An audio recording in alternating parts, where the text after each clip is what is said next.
इस वक्त मेरे साथ मौजूद है यहाँ पे आज़ाद कश्मीर के रिहायशी हैं शकील अहमद साहब। इनके साथ बेल मेडिक्स कंपनी है जो कि मल्टीनेशनल कंपनी है। यहाँ पे इनके साथ जुल्म ज़्यादती हुई, इनकी सैलरीज रोकी गई हैं और इनको जबरन नौकरी से निकाला गया। आज इन्होंने यहाँ पे प्रेस कॉन्फ्रेंस की और उस प्रेस कॉन्फ्रेंस में बहुत सारे इनके शफात किए। कुछ इन्हीं की ज़बानें सुनते हैं क्योंकि इनके केसेस जो हैं वो इस वक्त कोर्ट में भी चल रहे हैं, कुछ इंक्वायरी भी चल रही है पुलिस के वाले से भी। इनके जो लायर हैं वो भी इनके साथ हैं। कितना अर्सा हो गया तकरीबन इस कंपनी में बेल मेडिक्स में, और जबरन निकालने की वजह क्या थी? बहुत शुक्रिया जी। मैं 2017 से 2020 तक मैं जॉब करता रहा हूँ एज ए सीनियर मैनेजर। इनके साथ काम किया मैंने, और जॉब से निकालने की सस्पेंड किया था इन्होंने। इन्होंने कहा जी कि कोई आपके डिसिप्लिनरी इश्यूज़ हैं। तो मैंने इनको कहा था कि मुझे बता दें कि मैंने क्या किया है, चलो कैसा डिसिप्लिन तोड़ा है। तो एक आपको खुद पता होना चाहिए, जो फौजी आदमी होता है वैसे भी डिसिप्लिन में होता है, उसका डिसिप्लिन कभी भी लूज़ नहीं होता। लेकिन फिर भी मैंने इनसे डॉक्यूमेंट्स वगैरह मांगे थे कि दिखा दें मुझे, लेकिन कोई चीज़ उन्होंने डॉक्यूमेंट वगैरह नहीं दिए। तो खैर वो चीज़ गुज़र गई। फिर इनके पास मेरे ड्यूज़ थे, उस ड्यूज़ के लिए मैं मुतालबा करता रहा, मेरे पास रिकॉर्ड भी मौजूद है। मैंने लीगल नोटिस भी भेजा, ग्रीवेंस नोटिस भी भेजा, उसके ऊपर भी उन्होंने कोई वो नहीं किया, अप्रोच भी किया इनको, ठीक है, बहुत सारी रिक्वेस्ट भी की, सारी चीज़ें नहीं हुआ। तो एट द एंड जब इन्होंने एक फ्रेमिंग की है, ठीक है, जो कि कोर्ट ने भी बता दिया, तो वो केस में मुझे फंसा दिया, ठीक है, और पर्सनल ग्रज के ऊपर कि भाई बंदा पैसे भी मांग रहा है, दूसरा जो है ना, किसी जगह पे जाके बंदा खड़ा ना हो सके। लेकिन एट द एंड ये हुआ कि कोर्ट ने डिसीजन मेरे हक में दे दिया, ठीक है। अभी जॉब से निकालना तो मकसद समझ आ रहा है, लेकिन आपके ऊपर ये मंशियात डाल के ये मुकदमा दर्ज करा, ये समझ नहीं आ रही कोई पर्सनल आपका इशू था या ये कंपनी ने आपके साथ बेवजह मतलब इसका समझ नहीं आई, इसका क्यों तो एक्सप्लेन कर। पर्सनल तो नहीं है, किसी के साथ पर्सनल ग्रज कुछ नहीं होता है, लेकिन ऑफिस के अंदर आपको पता है पॉलिटिक्स होती है। लेकिन एट द एंड कुछ ऐसी चीज़ें भी होती हैं, लाइक ये कंपनी 5 साल से इस बिज़नेस में आई है, तो हमें 13-14 साल हो गए इस फील्ड के अंदर।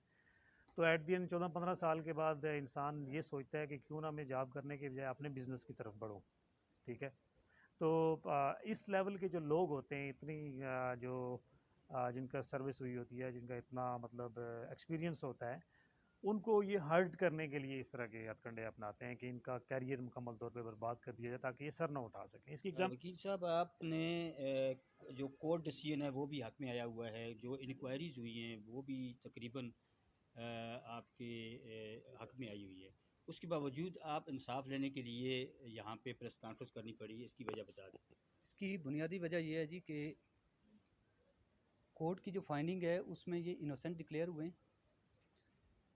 अगर ये एक साइड पे इनोसेंट डिक्लेयर हुए हैं तो साथ कोर्ट की फाइंडिंग ये है कि जो पुलिस ने जो नारकोटिक्स इनसे रिकवर की है वो रिकवरी फेक है, वो रिकवरी फैब्रिकेटेड है, वो रिकवरी बोगस है, वो रिकवरी प्लांटेड है।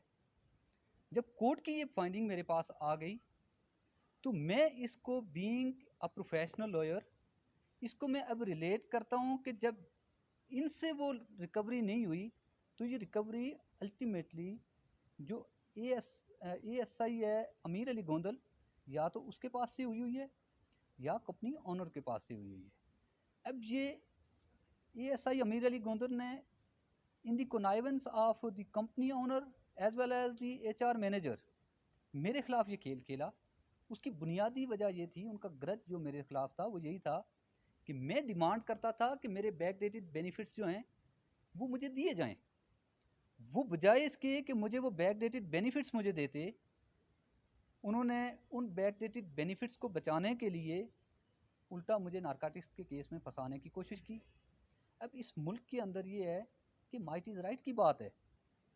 यहाँ आप ये चीज़ें एक्सपेक्ट करते हैं लोगों से, ये कोई ऐसी अनोखी चीज़ नहीं है।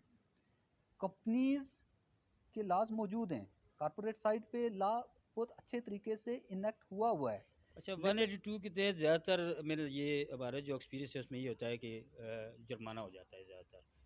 आप क्या समझते हैं कि अभी कोई लॉ इस तरह है, जो आप अभी बात भी कर रहे थे प्रेस नहीं, कॉन्फ्रेंस में भी, कि या वही ऑफेंस इन पे लग जाएंगी जो कि ऑलरेडी मुलजम पे इन्होंने लगाई देखें हुई हैं?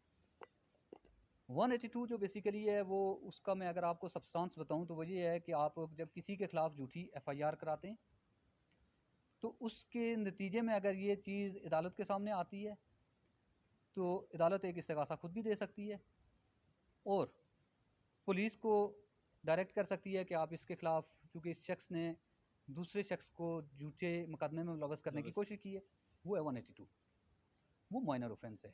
Even though offence is never been a minor offence, लेकिन वो इस मुल्क में जो ऑफेंसेस होते हैं, जिस तरीके से लोगों को ट्रीट किया जाता है, जो सज़ा के हिसाब से है, उसको मैं कहता हूँ कि वो किसी हद तक माइनर ऑफेंस है। मेरा जो केस है वो केस बनता है 9B का। वो इसलिए 9B का बनता है कि जब रिकवरी फेक है तो वो रिकवरी ASI गोंदल की रिकवरी है, और उस शख्स के खिलाफ ऑलरेडी बहुत सारी इंक्वायरीज पेंडिंग है। उस शख्स को इसी मेरे केस में ऑलरेडी CPO साहब ने सस्पेंड किया हुआ है। अब वो सस्पेंड होने के बावजूद उसने जो दोबारा एप्लीकेशन दे के एक इंक्वायरी करा के उस इंक्वायरी के ऊपर उसने असरअंदाज होने की कोशिश की है, उससे आपको इस बात का अंदाज़ा हो जाएगा कि वो कितना बाअसर शख्स है वो। बजाय इसके कि आप प्रेस कॉन्फ्रेंस करते आप 22 से लगा सकते थे। देखें, 22 से जो मेरा नेक्स्ट स्टेप है वो 22 से है, क्योंकि मेरे लिए 22 से में सबसे बड़ा हर्डल ये था कि पहला जो क्वेश्चन मेरे सामने आता वो ये था कि आपने जी पुलिस को अप्रोच किया है। मैं कहता जी मैंने पुलिस स्टेशन सादकाबाद के SHO को अप्रोच किया है। फिर क्वेश्चन आता है जी कि आपने क्या हाई अप्स को एप्लीकेशंस दी हैं। कानून भी यही है बेसिकली कि आप पहले पुलिस के पास जाएंगे, वो तमाम पुलिस के फोरम्स आप एग्जॉस्ट करेंगे, उसके बाद अगर वहाँ से आपको आपका जो ग्रीवियंस है उसकी कोई रेमेडी नहीं मिलती, फिर आप 22A में आएंगे। आज की जो आपकी प्रेस कॉन्फ्रेंस थी ये पुलिस के ख़िलाफ़ थी या उस कंपनी के ख़िलाफ़, और दूसरा ये है कि लास्ट जो है वो आप किस से मुतालबा करेंगे इंसाफ का? देखिए जी, ना तो हमारी ये प्रेस कॉन्फ्रेंस जो है वो पुलिस के ख़िलाफ़ है, ना ये हमारी प्रेस कॉन्फ्रेंस किसी कंपनी के ख़िलाफ़ है। ये हमारी सबमिशन है, ये हमारी वो आबिती है जो पिछले 1 साल से इस शख्स के साथ हो रहा है। अब इसमें जो हमने चीज़ें हाईलाइट की हैं, उसमें हमने 100% वो चीज़ें हाईलाइट की हैं कि जो हमारे साथ बीती हैं। अब हमने मुतालबा, तो लाज़मी बात है हम पुलिस के फोरम्स को एग्जॉस्ट कर चुके, IG साहब तक हम मुतालबा कर चुके, चीफ साहब को भी एप्लीकेशन इन्होंने दी हुई है, वज़ीर-ए-आज़म इमरान खान साहब को भी एप्लीकेशन इन्होंने दी हुई है।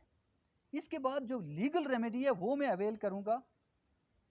इससे पहले भी मैंने कोशिश की है कि जो लीगल रेमेडीज़ हैं वो अवेल करूँ, क्योंकि ये सारा जो मामला हमने किया ये रिक्वेस्ट के मैनर्स में हमने कहीं भी नहीं किया हुआ, और हम ये रिक्वेस्ट के मैनर्स में कहीं करना भी नहीं चाहते, क्योंकि जब कानून मौजूद है तो हम उस कानून को वाइब्रेंट करेंगे, उसकी एग्जीक्यूशन के लिए जाएंगे, ना कि किसी से बेगिंग के लिए जाएंगे।